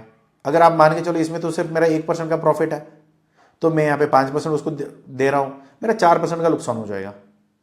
तो 4% नुकसान में ऑर्डर में उठाना है नहीं उठाना है, ये सारी चीज़ें देखना पड़ेगा। क्योंकि इतना सारा लॉस देखने के बाद अगर आप बिजनेस में रह सकते हो क्या, हर बार तो नहीं कर सकते ना इतना लॉस। अगर इसके सामने कोई ऑर्डर आ रहा है और उसके लिए आपको माल प्रोक्योर करना है तो फिर आप सोच सकते हो, वरना ये पैसे आपके डूब जाएंगे। मगर ऐसे कंपनीज है जो आपको इनवॉइस गिरवी रखने पे आपको पैसे मिलेंगे, इतना ध्यान में रखना। और उसके सामने काफ़ी लोग क्या करते हैं कि फीस नहीं लेते हैं, कि वो लोग बोलते हैं ना डिस्काउंट पे दे दो, डिस्काउंट इनवॉइस डिस्काउंटिंग होता है। अगर वो नहीं करना है, कुछ और चीज़ें करनी है, तो यहाँ पे इंटरेस्ट पे भी आपको पैसे उठा सकते हो। मगर ये सारे ऑप्शंस तभी आपको होगा जब आपका बायर का औकात है, उसका हैसियत है। अगर कोई स्कैमर है दुबई में ऑलरेडी घपला करके बैठा हुआ है, तो उसको जाके उसका इनवॉइस लेके जाके आप इसको दोगे कि भाई मुझे नहीं फंसना तुम फंसो, वो भी धंधा लेके बैठे हैं, वो ऐसे पागल लोग नहीं है। वो आपने किसी को उधारी पे माल दे दिया, आपका सारा उधारी का वो उठा के वो करेंगे, वो भी बिजनेस लेके बैठे हैं, उनका भी वो रिस्क कैलकुलेटर होता है। वो भी देखते हैं कि भैया इसका कितना शिपमेंट गया हुआ है, कितना ले रहा है, कितना नहीं ले रहा है, वो सब देख के फिर उसके बाद एक एस्टिमेशन नंबर निकालते हैं। फिर वो देखते हैं कि इसने इतने ऑर्डर में इतने कभी गड़बड़ी नहीं हुई है, तो अगर ग्रीन लाइट मिलती है तब आपका ये एनकैश होगा। ऐसा नहीं कि कुछ भी मुंह उठा के किसी को भी सप्लाई करो और जाके फैक्टरिंग कंपनी के साथ ना आपने इनवॉइस गिरवी रखो। गिरवी रखने के लिए मैंने एग्जांपल दिया था ना, सोने का गिरवी हो सकता है, मिट्टी गिरवी रख के कोई पैसा देगा तो बता देना। तो ये वही है, आपको ना सोने के बिजनेस करना है, मिट्टी का नहीं। अगर मिट्टी की गिरवी रखने जाओगे, अगर उसमें कुछ है तो लेंगे, वरना तो फिर आपके निकल जाओगे। फोरफिटिंग एक 9th ऑप्शन है आपके लिए, जो नॉर्मली छोटे टर्म्स के लिए या छोटे वॉल्यूम के लिए या छोटे ड्यूरेशन के लिए एप्लीकेबल नहीं है। जैसे मैंने 90 दिन का बताया, यहाँ पे क्या होता है, ये नॉर्मली बड़े बड़े प्रोजेक्ट्स में होते हैं। जैसे यहाँ पे वॉल्यूम आप देखोगे ना, 1 मिलियन 2 मिलियन 3 मिलियन, बड़ी बड़ी प्रोजेक्ट्स हैं, इंडस्ट्रियल प्रोजेक्ट्स हैं, तो उनके लिए काम आते हैं। तो यहाँ पे भी सेम प्रोसीजर्स हैं, लमसम अमाउंट पे आप इनवॉइस सेटल कर सकते हो, दूसरा पैसे खड़ा कर सकते हो, फिर रोटेशन में आप डाल सकते हो। जिसका ये रोटेशन में पैसे फंस रहे हैं बार बार, तो उनके लिए ये ज़्यादा काम आएगा। मगर यहाँ पे सेम कंडीशंस है कि इसका फीस भी ज़्यादा है और इसका ये लार्ज वॉल्यूम ट्रांजैक्शंस है। और इसके लमसम जब भी आप करते हो ना, जो भी ट्रेड होती है, अगर आप मान के चलो कि 1 मिलियन का है, वो कुछ भी दे सकते हैं आपको। मतलब कुछ भी मतलब आप मानोगे नहीं, मगर थोड़ी बहुत क्या होता है कि उसमें भी 1-2% भी बहुत बड़ी रकम होती है, क्योंकि करोड़ों में आप खेल रहे हो। तो यही चीज़ आपको मैटर करेगा कि हाँ कैसे करेंगे, क्या करेंगे। फिर ये बहुत लंबी ड्यूरेशन के लिए होती है और काफ़ी हाई वैल्यू पे होता है। तो अगर आप ऐसे सिचुएशन में जाओगे, एक दिमाग में रखना कि ऐसे भी एक ऑप्शन होता है जो जिसमें आप काम कर सकते हो। मगर ये ऑलमोस्ट आपको फैक्टरिंग जैसा ही रहेगा, मगर इसमें क्या होता है, ड्यूरेशन और वॉल्यूम दोनों बढ़ जाते हैं। जैसे मैंने एक एग्जांपल में आपको बोला था कि मेरे गोडाउन में माल पड़ा हुआ है, कुछ नहीं हो रहा, बेक भी नहीं रहा है, फिर वेयर हाउस में पड़ के सड़ रहा है, तो मैं क्या करता हूँ, किसी को मैं बेच देता हूँ। उसको बोलते हैं सप्लायर्स क्रेडिट। तो हमने दे दिया, कोई बैंक वगैरह उधारी नहीं है यहाँ पे, मैं सप्लायर हूँ, मैं ही उधारी दे रहा हूँ। किसको दे रहा हूँ? बायर को। मैं क्या करता हूँ कि मलेशिया का बायर को पकड़ूंगा और उसको मैंने ना 1 लाख का मैंने उसको बोल दिया कि भैया मैंने माल उसको बेच दिया, और मैं बोलता हूँ कि 1 लाख का है और आपको 4 महीने के इंस्टॉलमेंट में देना है। माल तो मैंने बेच दी और उसको मैं क्या बोल रहा हूँ, 4 महीने के 4 इंस्टॉलमेंट में आप दे देना, 4 महीने के इंस्टॉलमेंट्स होंगे, इसको डिवाइड करके आप धीरे धीरे माल बेच बेच के मेरा देते रहना। मैं इकट्ठा नहीं मांग रहा है। जैसे डिस्ट्रीब्यूटर में क्या होता है, डिस्ट्रीब्यूशन में क्या होता है, जैसे जैसे माल बिक गया, पूरा माल बिक गया, मेरा पूरा सेटल करो, एक इनवॉइस टू इनवॉइस सेटल होती है। मगर यहाँ पे क्या होता है कि इनवॉइस आप दे रहे हो, मगर उसको बोलते हो कि भैया जैसे जैसे आपका माल बिकेगा उसको जैसे सेटल करते जाओ, और एक एक महीने 4 महीने के अंदर इसका ड्यूरेशन रहेगी। इसमें अच्छा ये है कि फ्लेक्सिबल पेमेंट टर्म है, सेल थोड़ी बढ़ जाएगा, क्योंकि अभी तक मेरे गोडाउन में माल पड़ा था, वो भी मार्केट में चला गया, मगर कम से कम मिल जाएगा। मगर इसमें यही है कि पूरा पेमेंट डिले भी हो सकती है, या बायर पूरा पैसा खा भी जा सकता है। ये नॉर्मली बहुत बड़ी वॉल्यूम पे है, अगर पूरा बिजनेस खत्म होने आया, माल रख के कोई फ़ायदा नहीं है, पूरा गोडाउन 4-4 गोडाउन मैंने भर रखा है, माल बिक ही नहीं रहा, उसका एक्सपायरी नज़दीक आ रहा है, तो कम से कम इतना ट्राई कर सकते हो कि भाई 4 जगह, अगर एक जगह मेरा पैसा डूबेगा तो डूबेगा, मगर 5-10 लोग तो मुझे पैसे वापस दे देंगे कम से कम, वरना घर पे रखूंगा तो पूरा सड़ जाएगा। तो ऐसा कोई बिजनेस आप कर रहे हो जिसमें ये वाला रिस्क है, तो फिर ये सुटेबल रहेगा आपके लिए। इंस्टॉलमेंट में बात करो, अग्रीमेंट उसी हिसाब से करो, बैंक को बीच में लेके आओ और ये सारे इंस्टॉलमेंट आप सेटअप कर लो, फिर ये चीज़ें आपको जम जाएगी। अगर माल एक्सपायर भी हो गया, क्योंकि देखो क्या है ना कि सब्जी मैंने खरीदी मार्केट से, अभी यहाँ पे रखूंगा तो भी सड़ जाएंगे, अगर मैं बाहर मार्केट में दे दूंगा कम से कम 4 रुपये तो मिलेगी, अगर यहीं पे रखूंगा तो 100% मेरा लॉस होने वाला है। अगर बाहर जाऊँ जाके मैं किसी को उधारी पे मैं बेच भी दूँ, और अगर उसको बोल दूँ भाई तुम मुझे अभी पैसे मत दे, 4 महीने के बाद दे देना या 4 किस्तों में दे देना, तो कम से कम मेरी पॉसिबिलिटी बढ़ जाती है कि कम से कम मुझे पैसे कुछ तो मिलेंगे। यहाँ पे घर पे रखूंगा तो वो भी सड़ जाने हैं। तो ये काफ़ी सारी जो एक्सपायरी वाली जो होती है ना, उसको थोड़ा संभाल के बिजनेस देना, वरना फिर पूरा पैसा फंस सकता है। इसके ऊपर और एक पेमेंट टर्म है जो एक्स्ट्रो पेमेंट हम बोलते हैं, जिसको हम लोग नॉर्मली एक कंडीशनल अकाउंट्स होती है जो बैंक्स वगैरह ऑफर करते हैं। नॉर्मली आजकल इतना एक्सपोर्ट में इतना पॉपुलर नहीं है, मगर हम लोग थोड़ी डोमेस्टिक में अगर रियल एस्टेट में वगैरह देख सकते हो, एस्ट्रो अकाउंट इतना ऑपरेटिंग नहीं है। अभी क्या होता है कि एक्स्ट्रो अकाउंट में क्या होता है कि मैंने माल किसी को बेचना है, मगर मैं क्या बोलता हूँ कि भैया बायर को मैं बोलता हूँ भैया तुम क्या करो ना, ये एस्ट्रो अकाउंट में आप पैसे डाल दो, तो एस्ट्रो अकाउंट में पैसे डलवाऊंगा, फिर मैं माल भेजूंगा, और सारा डॉक्यूमेंट में क्या करूंगा, वो एस्ट्रो अकाउंट जिसके पास है उसको मैं डॉक्यूमेंट भेजूंगा। ये करीब करीब एलसी जैसा ही काम करता है, मगर इसमें क्या होता है कि पैसे पहले आते हैं। यहाँ पे कोई बैंक का गारंटी वगैरह कवर नहीं होता, पैसे ही रहेंगे आपको वो नहीं बोलते कि आईने का पैसा है, आईने में तो दिखेगा मगर छू नहीं सकते या ले नहीं सकते हो, तो दिखता तो आईने में है। तो यही वाली एक्स्ट्रा अकाउंट है कि आईने में दिखेगा मगर आपको हाथ में पैसे नहीं आएगी जब तक उसका कंडीशन आप फुलफिल नहीं करोगे। सारा डॉक्यूमेंट दे दो, इसके अकाउंट के अगेंस्ट बायर को एक्स्ट्रा अकाउंट वाले जो पूछ लेंगे कि भैया सारे डॉक्यूमेंट ठीक है, माल ठीक है, मैं इनको पेमेंट कर दूँ, नो ऑब्जेक्शन है, तो फिर एनओसी रिलीज करो। फिर एनओसी जैसे ही वो बायर जो है वो बैंक जो एक्स्ट्रा अकाउंट होल्डर है जो बैंक है उसको दे देगा, और वो बैंक वाला मुझे पैसा क्लियर कर देगा। इसमें कहीं पे भी कोई गड़बड़ी नहीं होगी। दूसरा क्या है, एस्ट्रो अकाउंट में जब पैसे आएंगे दोनों को पीछे बिना वो पैसे इधर के उधर नहीं हो सकते, बाकी जगह हो सकती है मगर एस्ट्रो अकाउंट में नहीं होता है। ये नॉर्मली ये पेमेंट टर्म हमने इतना इंपॉर्टेंट नहीं है, इतना वास्ट भी हम लोग यूज़ नहीं करते हैं, इसलिए हमने ये 10 पेमेंट टर्म्स में डाला नहीं है। तो अभी तक मैं समझ सकता हूँ कि आपको पेमेंट टर्म्स के बारे में बहुत कुछ समझ में आ चुका होगा, और आपने थोड़ी बहुत मन बनाए भी लिया होगा कि इसी में करेंगे। अभी 99% क्या सोचते हो कि सर मैं ना एडवांस में ही करूँगा। देखो अगर आप उसकी जगह पे होते तो देते क्या पैसे, ये भी देख लेना। सर अभी तो फिर मैं ऑर्डर लेने के लिए ना उधारी में करूँगा, उधारी में पैसे डूब सकते हैं। अगर जितना दिन आपको मार्केट में रहना है, अगर आप उधारी में काम करने लग गए तो कितना दिन आप उधारी में रह सकते हो। ऐसा होगा कि मैं हमेशा ये बोलता हूँ, अगर पैसे डुबानी है ना घर में डुबा लो, पार्टी करके ना मौज मस्ती करके ना पैसे उड़ा दो, कोई दिक्कत नहीं, कम से कम उतना तो कर लिया हमने। किसी बाहर वाले देश में माल बेच के फिर कोई फ़ायदा नहीं लिया, फिर उसका भी कोई बड़ा बेनिफिट होने वाला नहीं है। तो ये सारा समझ के आपको क्या पेमेंट टर्म सूट करता है और क्या आप सोच रहे हो, प्लीज़ कमेंट बॉक्स में डालना, मैं उसको रिप्लाई करता हूँ। दूसरा, अगर आपको ये वीडियो अच्छा लगा है तो प्लीज़ सब्सक्राइब भी कर लेना, लाइक भी कर देना।